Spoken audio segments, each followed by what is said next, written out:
Welcome to Did You Know with Richard Utley.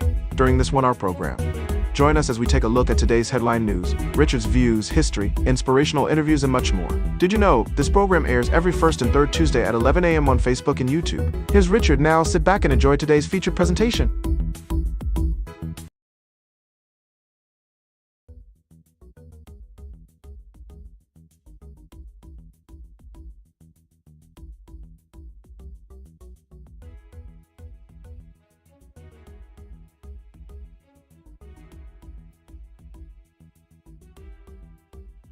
Thank you for tuning in to the Did You Know podcast with your host and CEO, Richard Utley. Today, we're taking a trip down memory lane. While Richard is away, we will revisit 2 of our most engaging conversations to date. In today's episode, we will be revisiting our discussion with Superintendent Willie Slade Jr. concerning his unique leadership that promises a fresh vision, and we can't wait for you to hear it. Then, in the second half of today's podcast, we'll welcome to the studio Andrew Erby, the athletic director and head football coach at Steelton-Highspire Junior and Senior High School, making waves both on and off the field. Stay tuned for insights into his work, leadership, and the future of Steelton-Highspire athletics. So sit back, relax, and enjoy today's look back at history makers and trailblazers in our community, Superintendent Willie Slade Jr. and Coach Andrew Erby, right here on the Did You Know podcast with your host, Richard Utley.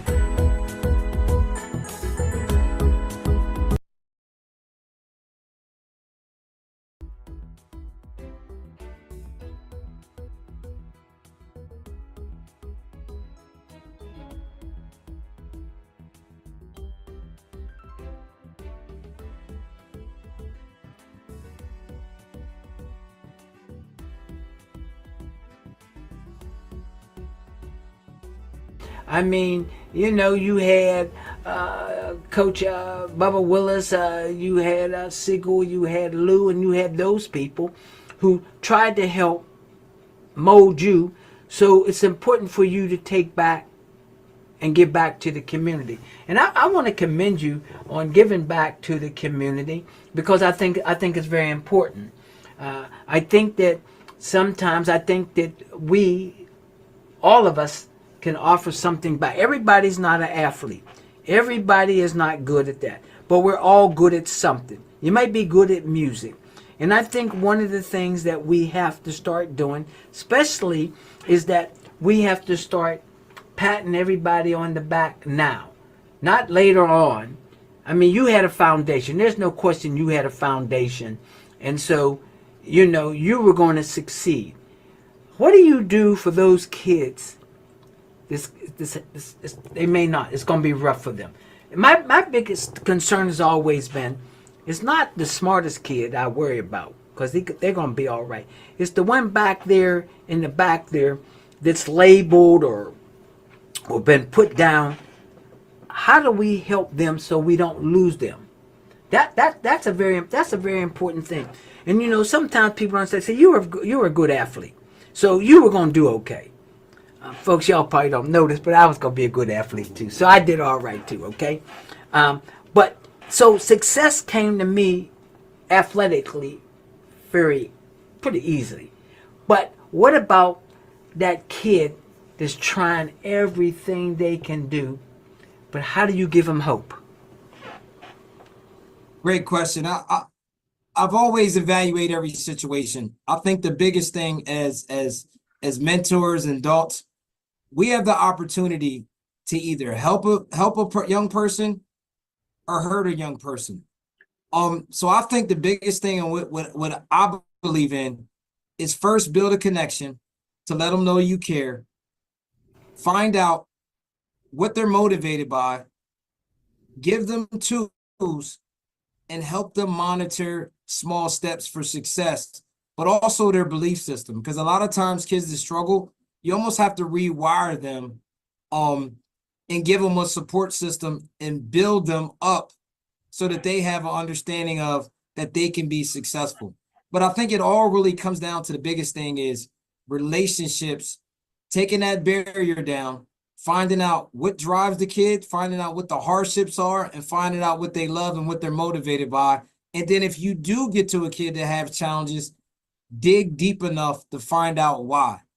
But in order to do that, it all starts with you willing to build the connection, build the support system. And again, I always say like this, you're either going to help a kid or hurt a kid. And once you make that the choice, I think you need to decide with this.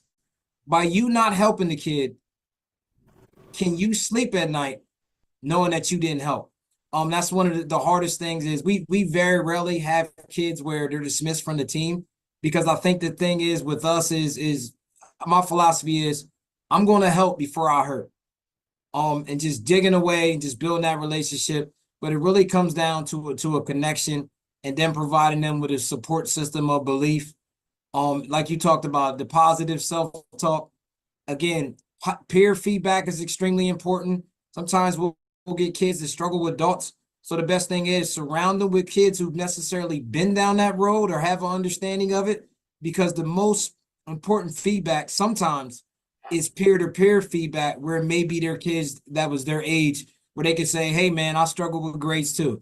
This was going home at 2. These are some steps that I had to take. I had to work on my attendance. I had to get here on time. So these are some things I had to do. So providing them with a circle of support and connections, but just the belief system to rewire that positive self-talk, that positive environment. Again, our culture all goes back to the air we breathe. Provide them with the positive air and positive reinforcement that they know that there's a support system, that there's help there. And again, but also being patient enough to know that this may be a process, but we're gradually going to get and move to the direction that we want. And we kind of pride ourselves on those challenges, and making sure that we see kids the whole way through. And again, it's not that a kid will always get it at that age, but 20 years from now, if you can go back to your kid and tell your kid, hey, I had coaches, I had a support system, this is what they told me, it's also a win-win too, because you may not learn the lesson now, but if you can transition into an adult or a young man or a young woman and actually go back and revisit that and say, you know what, I should have listened, but you have the skill to teach another young person, a child or something in your circle, is important. And here's what makes us extreme. The reason why my impact and our impact has to be so extreme and so important is because I may have that young man or that young woman that may have to go home and teach these skills to their young siblings. So it's even more important for me, because I may have the man of the house or the woman of the house that needs to go home to the siblings and provide positive self-talk about a kid in them. So we always pride ourselves on that. And like you said, you sometimes have kids where they're really grown people. They're really the adult in their house. So it's a need, an immediate impact that we have to touch lives now to the best of our ability, because again, you're that role model, they're that role model in that household when they go home. What you said is not only very important, but I look at your program. I look at a lot of programs and urban programs. I look at athletics in terms of the program of your philosophy. Even though we had talked about my former coach, Pete Imperial at Westinghouse. Westinghouse, you now play them. You're friends with the coach at Westinghouse, and you both have the same philosophy. And when I say you both have the same philosophy, but it's a philosophy that all of you need credit for. And when I say credit for, whether it's Westinghouse, whether it's Aliquippa, whether it's Harrisburg, whether it's York, whether it's Philadelphia, sometimes that's all they got. And people don't understand that's all they got. All they're asking for is somebody to care about them and believe in them. And sometimes I do get upset because I think we put more emphasis on athletics than the reading and the writing. But something that you said, in order to even be on the team, you got to be eligible, which forces them to do the right thing. And if they learn to do the right thing, that's important. And people, because I call it life science. You got when you retire or when you grow up or whatever you do, you have certain responsibilities. So the kid knows what time is practice. Kid knows what time the bus is going to leave. They need to know those things, because guess what? I see it all the time. When they get in their adult life, and they get a job, they don't understand responsibility. They come late and they want to know why they don't get hired. Or they come with an attitude. Or they come with no discipline. And so your thing in terms of the winning formula, teamwork, and you always say each other's back. What do you mean by each other's back? I always have understanding of our motto and our hashtag is for the room. So we always say making choices that are going to be best for the people in the room. And that goes a choice in the classroom, doing your schoolwork, being respectful, making sure you're being a leader, because athletes have a positive impact over that culture. It goes back to that air we breathe. Next step is community. Making sure that we are upholding those things in the community as a citizen, helping others out, volunteering. We have rollers serving others where we participate in our athletic programs where we may assist with the food bank. We have kids that go out and shovel. We have a group of kids where they go out and support that. And I think the last bullet is within the lines, and that goes with just teaching kids about sportsmanship, but also having an understanding that the younger kids also watch you as well as you develop. We have a partnership right now with our elementary school where our high school athletes will go down and get our young athletes involved, but they're also learning how to be mentors. They're also learning how to be coaches and officials. That's the thing where we lack in our communities with officials. So we have an initiative where we're aligning our high school student athletes all the way down to our elementary school athletes to expose them to different sports and improve some of our sporting programs by getting kids early, especially some of our girls sports. I think like you said, I think that's important, because one of the things I've always told athletes, you are a role model whether you want to be one or not, and people watch what you do. You represent your family, you represent the community, you represent the town, you represent a lot of people. And so that's why I think it's very important that we have to start to hold everybody accountable. I think we have to hold the parents accountable. I think we have to hold everybody accountable. And so, in saying all that, how do you try to get the parent to be part of the accountability in the program? I always ask parents, when involved with parents, that they have an understanding that our long end game is so that their student athlete can be successful down the road. But understand that the power is in their education, and our goal is to give them the tools that they can be successful in the classroom, in the community, and on the field. But in order to do that, we got to also understand that how we handle adversity is ultimately going to be our success. So I think a lot of times people just assume that things are going to be easy and things will happen a certain way. But we kind of call it stand on the roller coaster. Like in life, there'll be a roller coaster. Being able to stay on that, and what keeps you on that roller coaster are the tools that we have to teach you. So that talks about the effort that you give. That talks about eliminating reminders and distractions on the outside that can keep you focused. That talks about doing what's best for the people in the room. Ultimately, as you get older, that skill that you learn is doing what's best for the people in your family. Like having the social skills and being able to communicate, where if something goes wrong at your job, you can't just run out and walk out and cause a scene. You have to do what's best for your family, and it goes back to your 111. And again, we ultimately tell our parents at the end of the day when we get done, we want to make sure that our kids understand that mental toughness is the ability to do something that you were taught the right way, even when things are extremely hard. That has been a success for us, where everybody seems to be motivated when it's easy.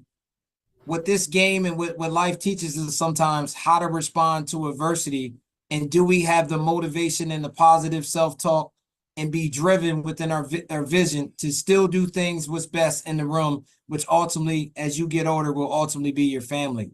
So the buy-in comes from the family is trust us, let us show the progress.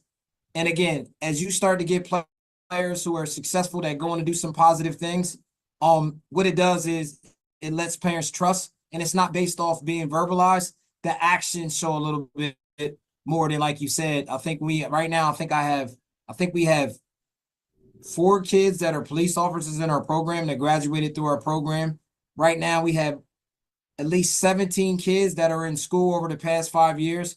So I think that the trust and the actions and the commitment of the program, I think parents trust it because they actually see the results and the buy-in by the success of our student athletes. But that all starts with the parents giving us the ability and opportunity to help their young person grow. I think that when people participate, they have a tendency to remember what's positive. And I'll tell this quick story. One time I was home in Pittsburgh, and these 2 guys came up to me. Older guy, I thought he was an older guy, but he wasn't. He had went to school with me, and life was not good to him. He was strung out. But he came up to me and he said, "Hey, aren't you such and such?" And I said, "Yeah." He said, "Do you remember when we won the Little League baseball game?" And I was like, I'm an old guy. I don't remember what I did when I was in Little League. And at first it bothered me. But then I realized he had his son with him. And really what he was telling his son, I wasn't always like that. I was somebody. And after I put it in perspective, I learned to have a different respect. Because when he first said, I'm like, Little League? I'm a grown man. I don't even remember Little League. And I said, yes, I remember winning the, Little League, but I don't remember. But I realized positive role models, positive to him. He wanted his son to know, I might be a crackhead today, but I wasn't always a crackhead. And I was a fairly decent, a fairly nice guy. And I had to learn to put that in. I had to learn to put that in perspective. You got so many things going on, and people may not know this, but you are the athletic director, and you the coach of the football team, but you don't have no football field. So explain to my audience here, you a coach, you're athletic director, but because of the condition of the field, you did not play last year. You had to go to other schools to play. So I'd like for you to explain your Steelton-Highspire revitalization multi-plan and your fundraising, and then tell us how you were able to get your young people to understand they didn't have a field to call home. That was a difficult conversation I had to have last year. And I think what goes unnoticed is that a lot of people hear football field, but they forget that affects the cheerleaders, the band, the youth program, the track who uses the turf, and the football stadium is the heart of our community for Friday nights. So that was a difficult conversation because you lose senior nights, you lose your last home game on Cottage Hill, which is special, but you also lose that buzz in that community where a lot of people in our small community, that is our Friday nights. That is what's important. There's a lot of tradition there. So not only were the older kids affected, the entire youth program was affected. We had to play 13 away games, and the youth program had to play 12 away games. But that affect everyone across the board. But the good thing about that was I think our community has realized that we need more than just the football field. The football field is just a small piece, and the track is a small piece of what our community truly needs. So I think what we were able to get during our advocacy week was feedback from the stakeholders in our community, from community members, from students, and realized that we need more than just a field. And that's where I think our community centerpiece will separate us. So where we're at now, we didn't want to just put a Band-Aid on the field and just play. So we thought about, what does the community need rather than just a field, just to play a game? Me personally, as the football coach, I think it kind of caught people off guard for some reason. I'm not concerned about playing a game on the football field. I want to make sure that we can do something bigger and better for our community, which is the vision of our community center. Where we can have educational piece so we can grow our students, a place where our community members can attend with food bank trades, a place where we can host and hold our early childhood for our young people educationally so that we can close the gap in our foundation. The community center piece is what is extremely important to me, because it's a need that the community needs rather than just the game field. We can play games, but just to show how important it is to us, our vision for our stadium and our community is more about what can we do to change our community so that we can be successful. Currently now, we have ambassadors. Our ambassadors are legacy ambassadors, which is a group of positive alumni that has made the project real. And the reason why we wanted our successful alumni, from NFL players to superintendents to CEOs, because we wanted people to know that this is real, that this is a real project. This project comes with some strong credibility and people that were successful. So our goal and our vision is to change our community by adding a community center along with a field, a track, and just give our community more opportunity where they can grow and our students can grow, where they can learn. And we want it to be a community hub to where we can change lives at the end of the day, not just play a game. So the model's been, just like we said, coaches do more than coach a game. We want our community project to be more just the field. We can play on the field. We can play games. So we want the community impact to be what we're able to save our community with and give our community different opportunities. And I think that early childhood piece is a game changer, because if people don't realize it, we used to have our early childhood over at the elementary school, but we don't have enough space. So providing the space where we can drive our young people, where we can drive our community members with food bank and have mental health services, I think we're meeting the needs of the community by providing that. So you're having fundraising, you're asking people to give, you're asking corporations, you're asking people to commit to your dream and your vision. And you're asking people, they all don't have to be from Steelton-Highspire.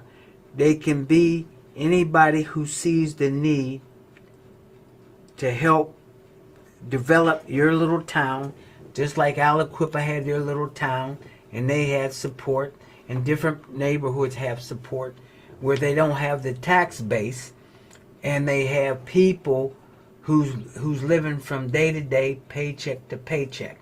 And so you want, if anybody's interested, they can go on your website. Yep. You want to tell them your website? They can go on our website, Roller Nation Foundation. And what is good about this is you can do it online. Any business partnerships that would like to be involved in it as well, that is open. We have a few fundraiser events that will be out, that we'll post on social media where people can come and hear about the project and the progress.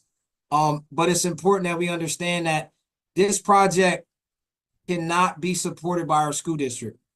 This is a capital campaign led by On Hill Development, along with collaboration from the Roller Nation Foundation. This cannot be paid by taxpayer dollars, which means why we need to go outside of our taxpayers and look for and look for funders that want to support the project, or look for people that want to have partnerships involved with our community center piece. We already have some MOUs with some community members of food bank. Hershey Foods was able to contribute. So we have some good ball players. We're just looking for support and opportunities where we can have partners to make this project successful. And you can visit that website, or you can contact me directly by cell phone. Andrew Erby, 717-343-1692 is my cell phone. So you're more than welcome to reach out to me if you're looking to find a way where we can collaborate, give, and align for this positive project. All right, we had it up on screen. We showed the audience your thing. We showed them the feel, and we showed them where they can adopt a class and all of that. I mean, I think that's very important, because I think a lot of us sometimes we are successful, or we think we're successful, but we got to give back. And one of my big issues has always been somebody reached down to me and pulled me up, and it's now my job to reach down to pull somebody else up. Time is going very quickly, but I'm going to ask you in a few minutes to what you want to leave with my audience. But I'm a big person of being transparent. So the audience, so that you just know, Andrew and I are related. He's my nephew. So I want to thank you for coming on. But I want to say this: if you had to tell my audience something, what would you want them to think about, in your words, before we close? I would say never underestimate the value of being the positive person that another person needs to be successful, because that person may need it more than you think. And at the end of the day, our goal is long run. We're working with young people and providing them with supports. We want them to carry on the tradition and legacy that someone supported us with. So when you're working with young people, it's important that we understand you have the option to help or hurt, but make your choice wisely, because you have to be able to live with it. I always choose help before hurt, because at the end of the day, when it's all said and done, I think our impact is we're saving lives by giving knowledge and giving support and building connection. And we're raising fathers and mothers to keep our community driving in a positive direction. Never underestimate your impact or your words or your knowledge or your actions. And continue to change someone's life by support and being positive influence by positive actions, supported by positive belief. Thank you. Thank you. I think I'm going to leave you with that. I'm going to leave my audience with that. We bring so many different people on with so many different perspectives. I mean, we've had people like you who've been a successful coach. We've had people on that have been incarcerated and have changed their lives. And we believe in positive. A lot of people make mistakes, but the key is you make a mistake and you correct it. But positive role models, the most important thing in our community. And not only is a positive role model, that's why I have Did You Know? Because I want to be able to tell our story. I want to be able to say what's positive. I hear it all the time. You hear it all the time. You see it on TV. Negative, negative, negative, negative. Murder. We don't care. Black on black crime. All kinds of crazy. But we have so many good, positive people out there. And I think it's my job, and I created my own job because this is my show, is that bring people on like you. So not only bring people on like you, but have somebody say, you know what? I want to be a coach like him. Or you know what? He said I'm going to be a mentor. Or I'm going to be positive. Because people watch what you do. And I tell young people that all the time. Young people, I tell a lot of them. I said, you're a role model. Yeah, you are a role model, because a little kid that might be in third grade is watching you. Or adult watching you. So what we do and how we project it is very important. So I will leave you with this. Ladies and gentlemen, I would like for you to go in and look up Rolling Nation. I'd like for you to see what they're doing. And some of you can duplicate that to where you live. And if you want to duplicate it, if you have some ideas and concepts, you have people like Andrew you can reach out to in Steelton. You have Coach Green there in Westinghouse. You got people all over that wants to do the right thing. There's so many people out there. I want to thank a lot of you who sit back, who's older like me, and say, you still can contribute. You've been very successful. Your children are very, very successful. Some of your cousins have been very successful. And so I want to thank you for coming on. I'm proud of you. I know it's like being a coach. And a lot of times people don't say this, but I'm going to say it. People think when you coach, you make a lot of money. They just don't know you do it for the love of what you're doing it for the community.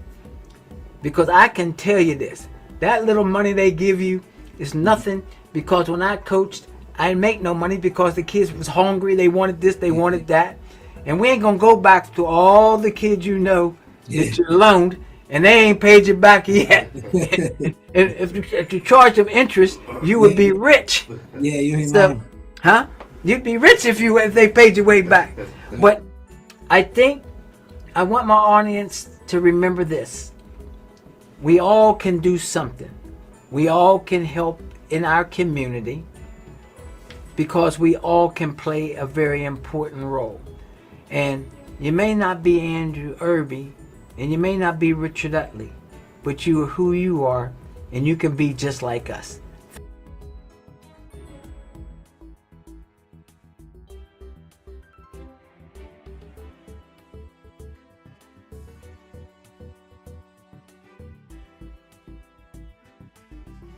Thank you for tuning in to the Did You Know podcast with your host and CEO, Richard Utley. Today, we're taking a trip down memory lane. While Richard is away, we will revisit two of our most engaging conversations to date. In today's episode, we will be revisiting our discussion with Superintendent Willie Slade Jr. concerning his unique leadership that promises a fresh vision, and we can't wait for you to hear it. Then, in the second half of today's podcast, we'll welcome to the studio Andrew Erby, the athletic director and head football coach at Steelton-Highspire Junior and Senior High School, making waves both on and off the field. Stay tuned for insights into his work, leadership, and the future of Steelton-Highspire athletics. So sit back, relax, and enjoy today's look back at history makers and trailblazers in our community, Superintendent Willie Slade Jr. and Coach Andrew Erby, right here on the Did You Know podcast with your host, Richard Utley.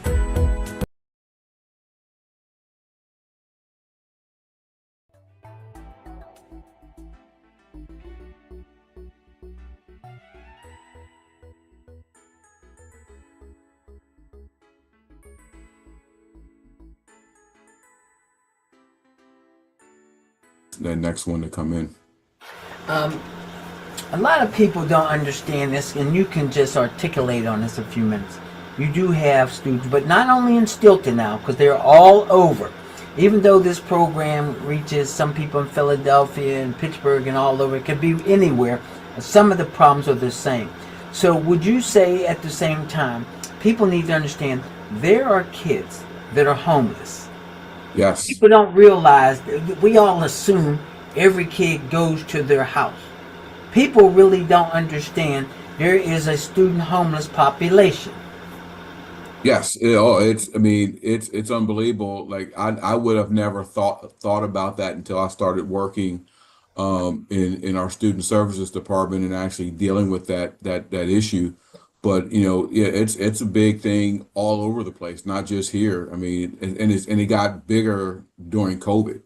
COVID, made it even worse, and now we have several families that have to stay in a hotel, or we have a lot of families that are bouncing around from friend to relative to wherever they can find somewhere to stay, and it's everywhere. It's definitely not just here.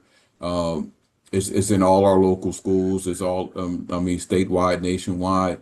it's an issue. The cost of housing has just blown up, and a lot of people, you know, they're and a lot of these people, they're working, so it's not like they don't work and they're not earning money.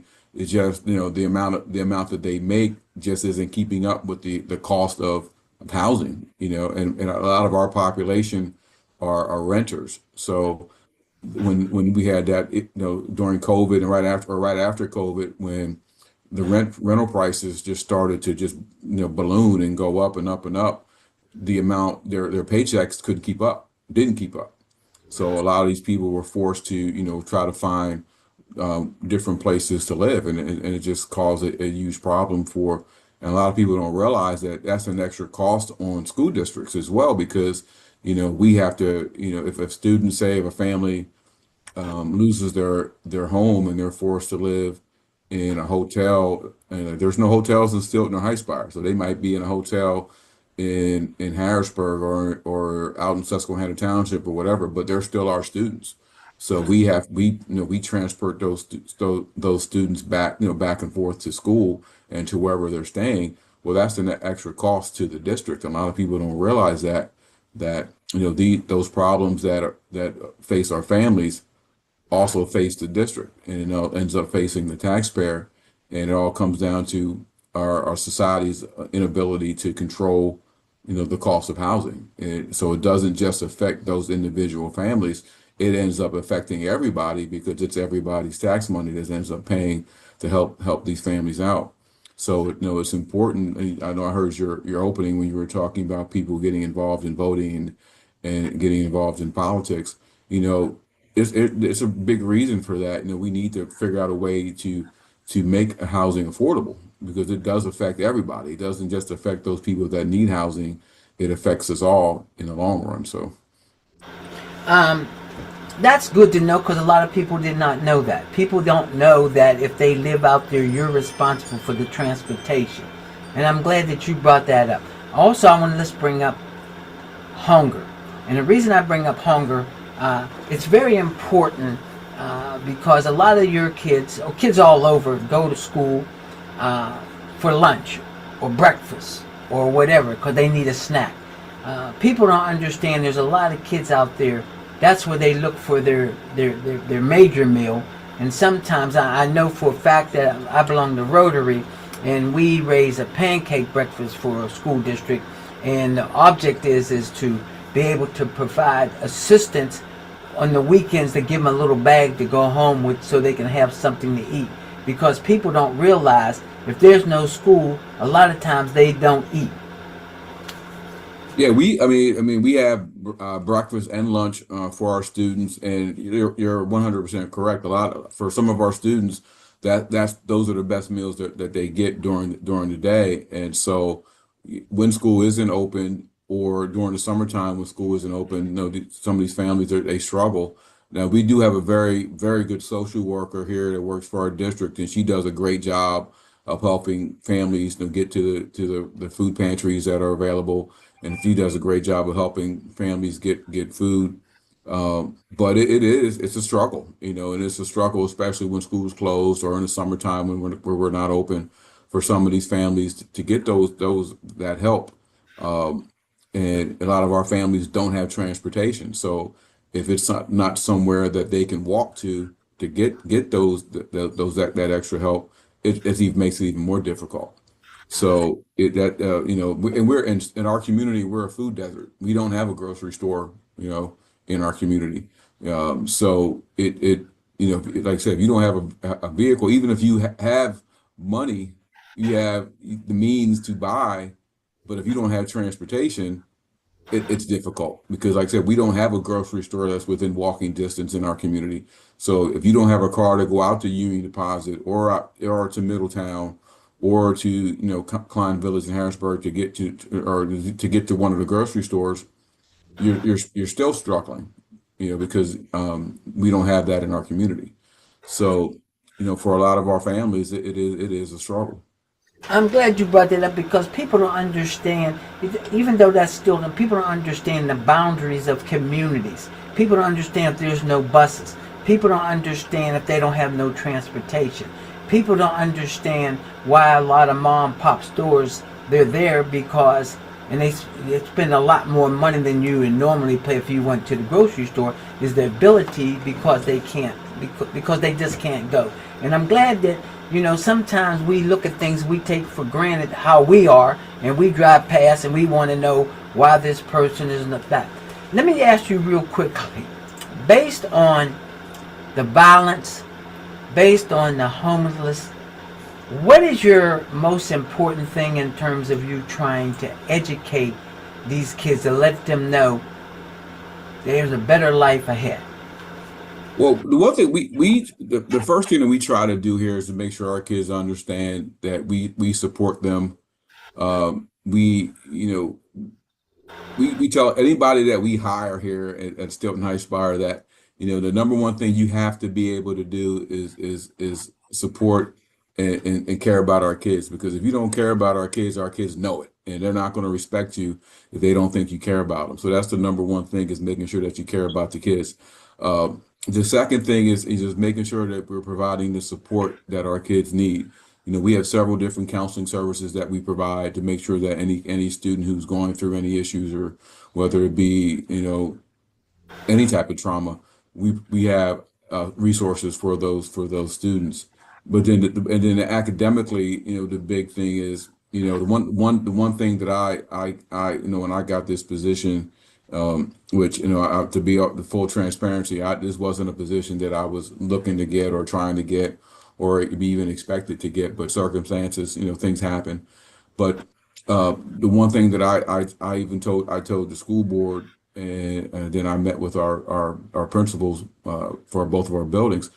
The number one thing that we have to do is raise our expectations of our students, because, you know, if you don't have higher expectations, the students are only going to reach what you expect of them. And so that was my number one thing that I told everyone, is that, you know, we have to raise our expectations, and that includes, you know, our staff, you know, because if you raise the expectations of the students, you have to raise the expectations of the staff, because they got to work harder to make sure our students meet those new expectations. So those are the things that, you know, we're trying to do, and then put the things in place, the supports in place to help our students, you know, meet those expectations. You know, and just something simple. This year, you know, we created a new dress code for the high school, and that was the first priority in the beginning of the school year. And we have stayed consistent about it, and you've seen with the way the students dress improve.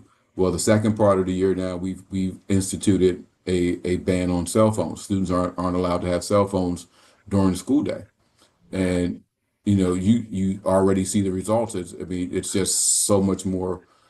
The kids don't have that distraction now, and you can just tell the difference right away. If you walk through the high school, it's totally different, because the kids now aren't walking around looking at their phones. Now they're more focused because they don't have that distraction, you know. And so it's amazing when you raise expectations, the kids will adjust. I tell our people here all the time, if we're consistent in what we do, the kids will adjust.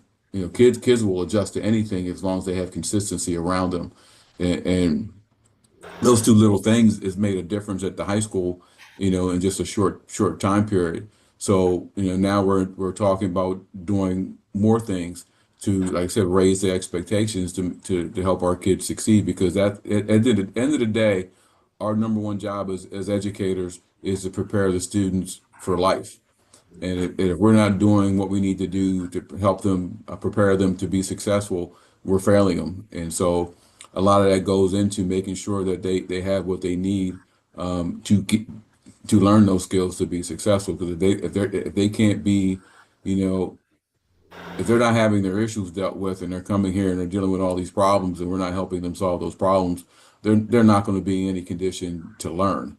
So we have to make sure that we're providing those supports, and then we get them doing the educational piece. You said what you told the school board and what you believed in terms of expectation. My issue is, and it's been an issue, sometimes I think, and I use the word administration, I think what you preach has to be preached to the teachers as well. Oh, yep. Because sometimes these teachers don't really realize the student watches them. They watch how they dress, they watch how they talk, they watch to see if you come late. You can't be late and tell the student not to be late, or you can't go dressed like you're going somewhere else. So I think what you said earlier is so important, that we have to set standards. And you have to set the standards all the way down from the person that opens that door to all the way up, because people watch. And Right. and we got to stop making excuses. I've heard it too many times. We make excuses, and you're absolutely correct. We got to set that bar up, so we want our teachers, custodians, whoever, cafeteria, to set a standard, because the kids are watching. And so when kids are watching, people don't understand that. So it's kind of hard to develop a culture if they see that the culture is not functioning from the very beginning. Yeah, one of the things I know when I was speaking to our our administration and our admin team, and I said, no, that I don't want to hear the phrase "our kids can't" anymore, because that was always one of the big things. You'd hear, "Oh, we need to do this," or "Our kids can't do that," or "We need to do that," well, they can't do that. Well, no, I don't want to hear that. Our kids can do anything you challenge them to do, if you prepare them and have them do it. And the biggest thing was, like I said, this just something as simple as this cell phone thing. We talked about doing this for the last couple of years, and it was always, oh, well, our kids can't handle that, they'll have a big backlash. Well, it's been pretty much smooth sailing since we did it. And I told them, I said, our kids will adjust. If you say this is the rule and you enforce it, and you're consistent with it, the average kid doesn't want to get in trouble, so they're going to do what they need to do, and we found that out. And I tried to, even so now it's with everything else. Like, don't say our kids can't do this type of subject or this type of thing.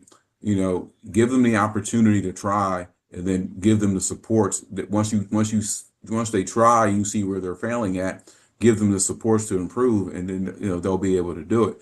But we had to get rid of that. I always said that's the worst four-letter word out there is can't. We got to stop saying our kids can't do stuff. And that's very good. And I think people should understand, you set the tone. And if you set the tone, they will watch you, and hopefully they will follow. That's in any school district. But school districts have to also understand, parents have to take some responsibility. They want, and I think I just want you just to elaborate on, parents have to take some responsibility. I'm not naive. There are some parents that do take responsibility.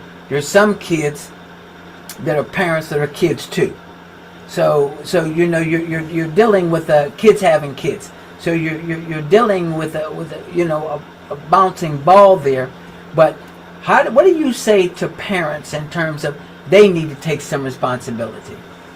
Oh, without a doubt, because at the end of the day, the students are still with their parents a lot more than they're with us as a school district, as educators. So it's very important that the parents emphasize the importance of education with their kids, and how that is important to be in school. It's important to do well in school, and not just show up and hang out, and be with your friends. That's not what school is about. It's to get your education. And it's also important for parents to help prepare their kids for school, when they're younger. When you have your kids, when you're they're 2, 3, 4 years old, 1, 2, 3, 4 years old, really. I mean, right from the start, you should be preparing them so that when they get to start school in kindergarten, they're ready to go. They know their numbers, they know their letters, they know their colors. It's the simple things that they need to know.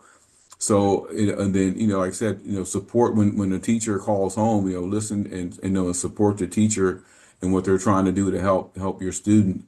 It's important, because it is, like I said, or like we said earlier, it's a village, and the parents are a part of that village. They're the most important part of that village, because if the student, always would tell people this, if the kid doesn't listen to their parents, and the parents don't have control over their kid, it's going to be very difficult for us to do a lot for that kid, because they don't listen to the parent, they're not going to listen to us.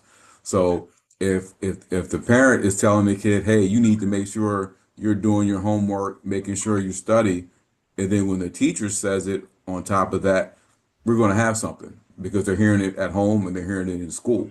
But if we say, hey, when you get home, make sure you're studying chapter 2, or make sure you're doing your homework, and then the student gets home and the parent says, well, I don't care if you do that or not. Don't worry about it. Well, they may not do it, and now we have no backup when we call home and say, hey, Johnny didn't do his homework, and if the parent doesn't, well, hey, that's no, I don't care. Then what do we do? So it's definitely a team effort, and I think, like, for the vast majority of our parents want to see their kids do well. They want to see their kids be successful. But we need that to be 100%. I mean, just for us as a school district to get where we want to be, and for our students to get where we want them to be, we need 100% buy-in from all the parents. To be honest, we need 100% buy-in from the entire community. Because it's going to take everyone to get us where we need to be. But I think we got a really good team here at the school right now. I think everybody, really wants to see are here for the right reason, which is to see our kids succeed. So now it's all about, like you said, getting the buy-in from the parents, getting the expectations where they need to be, and then getting it going. So, What do you see overall in terms of the pitfalls and the trouble ahead that you see for districts like you, that people need to understand, whether it's the tax base or whatever? What do you see the downside, and what do you think that society should do, or our community or taxpayers should do for you as a district, or as students or pupils or whatever? yeah, we live. I mean, unfortunately, in our community, we live in a very low socioeconomic community. We lost, like, one of our biggest tax base was the steel mills. Everybody knows, and everyone knows that situation. So we are in a financial hardship. Our tax base, our tax money that comes in locally isn't that as much as people might think it is. It really isn't. We live in we have a lot of rental properties in the district, and what a lot of people don't realize is that you take a house that used to be a single family home, and this is how much the real estate tax is. Well, when that home gets split into 2 or 3 apartments, and now instead of having 2 kids who may have lived at that home, now it might be 6, 7, or 8 kids. Well, that tax money from that property is still the same. So now we have the same amount of tax money, but we have to spend it on more kids from that property. So that's just an example of how the tax base has shifted. Then you look at the value of the properties in the community, compared to some of our suburban neighbors. We don't get the same amount of tax base locally. So funding is an issue. I mean, it is an issue. We are currently in financial recovery. And a lot of that is just due because our expenditures are rising at a rate faster than our revenue. So we are working with the PDE, Pennsylvania Department of Education, to try to figure out ways to solve that problem. And we did get some extra funding this past year from the state, and they've been great working with us. I can't say enough good things about the work they're doing to help us. But we know that we have a long road ahead of us to try to improve that. But just little things that the community can do, and we've gotten a lot of that. Any type of, like, donations that we can get for our different programs that we have, whether it's and everyone looks at our sports teams, but we have a lot more. We have a very good music program. We have a up and coming theater program. We have a lot of different programs at the elementary school. And so when we say we need people to get involved, it's like getting involved with those type of programs and donating to those types of programs. Everyone always rushes to donate to the football program, which is great, but we have other things here and other kids that may not play sports, but they might be they're involved in these other programs, and they need donations too. They need things from the community as well. So I would really love for for people to look at those other programs and help them out as well. Like I said, between our music programs, whether it's band or orchestra or like I said, our theater programs or our different programs and clubs at the elementary school, uh, helping those kids out, it would be great. But just like I said, just being involved, just overall being involved is what it's all about. As a superintendent, what would you, not only as a superintendent, but as a person that grew up in the community, and I know you very well, what message would you leave to my audience? What message would you leave to my audience that you think is the most important thing, or one of the most important things that you have said today, or want to say today? I think it always goes back to just understanding where our kids are coming from, and being supportive of them, instead of just reinforcing negativity towards them. I think our kids need more positive support and people just letting them know that they believe in them and that they can, we believe that they can do well. We don't just believe that they can do well, we know that they can do well, especially those of us that grew up in the same community. If you grew up and you're from Steelton or you're from Highspire, you can tell these kids, hey, look, I know you can do well because I grew up in the same streets that you're growing up in, and I'm doing well. So I think our kids need to see that you can be successful coming from, Steelton, coming from Highspire, whether you live on Second Street or you live on St. Mary's Drive or you live on Lincoln Street or you live in Coldcrest. No matter what, you can be successful if you put your mind to it and do the little things that you need to do. You can be whatever you want to be. So I think we need more people supporting our kids in that way, and not perpetrating that negative image, saying, oh, these kids, these still high kids can't do this, and like I said, that can't work. They can't do this and they can't do that or this or that. You know, get to know our kids because we have a lot of great kids that attend our schools and do a great job every day. And I just wish people would take the time to get to know some of these kids and really see what we see here. Like I said, everyone focuses on the one or two negative things that happens and then tries to blanket everybody with that same thing. And they don't understand that, 99% of our kids do great things every day. And you're always going to have that 1 or 2% that are going to get in trouble. That's every school. Everyone here or anyone who went to school, you're always going to have those kids that do the wrong things, and make bad decisions. But the vast majority of the kids do what they need to do. And I think that's where we need people to understand that it's the same here.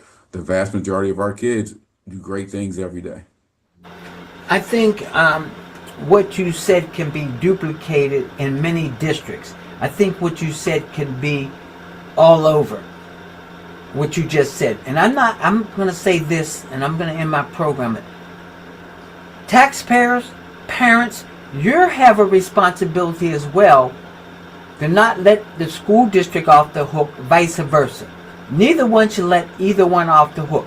And something you said, some of these school districts, and I will say no names, some of the school districts, I know this for a fact, you allow some kids to get away with such and such, or they don't understand kids watch everything you do. And that's no matter what school district that you're at. And I think that the reason I wanted you on to give your perspective of how you see things. Even though you may be Steelton-Highspire, I can assure you, whether it's in Pittsburgh and whether it's in Westinghouse or whatever, in Philadelphia or wherever, they have some of the same problems. They have the same problems. They have hunger, they have behavior problems, they have kids or whatever. But at the same time, it's a responsibility of the parent and the taxpayer to hold the district responsible. Because one of the things, and before I close, I'd like to ask you this question, because I hear it all the time, especially in the capital. They say, well, we give all this money to these schools, but where is the results? So how would you respond to that?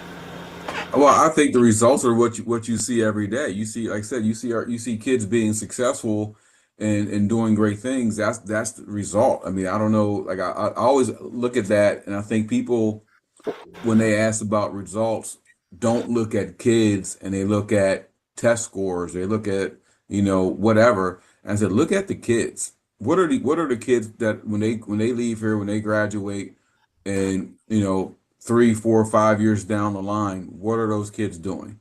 That's where you see the results.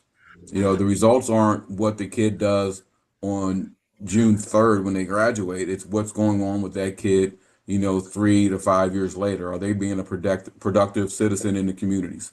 Whether they stay here locally or they move somewhere else, are they being a successful person? Are they being productive?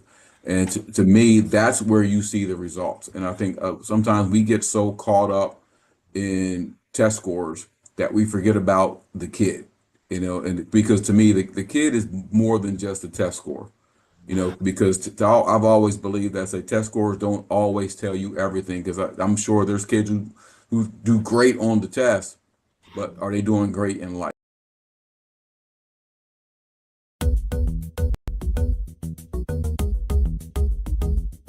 Thank you for watching Did You Know with Richard Utley. Please mark your calendar and join us every first and third Tuesday at 11 a.m. on Facebook and YouTube. Did you know? If you would like to be a guest on the show, or if you have an interesting topic or individual that you would like to see us discuss during future broadcasts, you can reach out to us on Facebook at Richard Utley. Until next time, have a nice day, and we will see you again for another Did You Know, and can be found on most of your favorite social media platforms.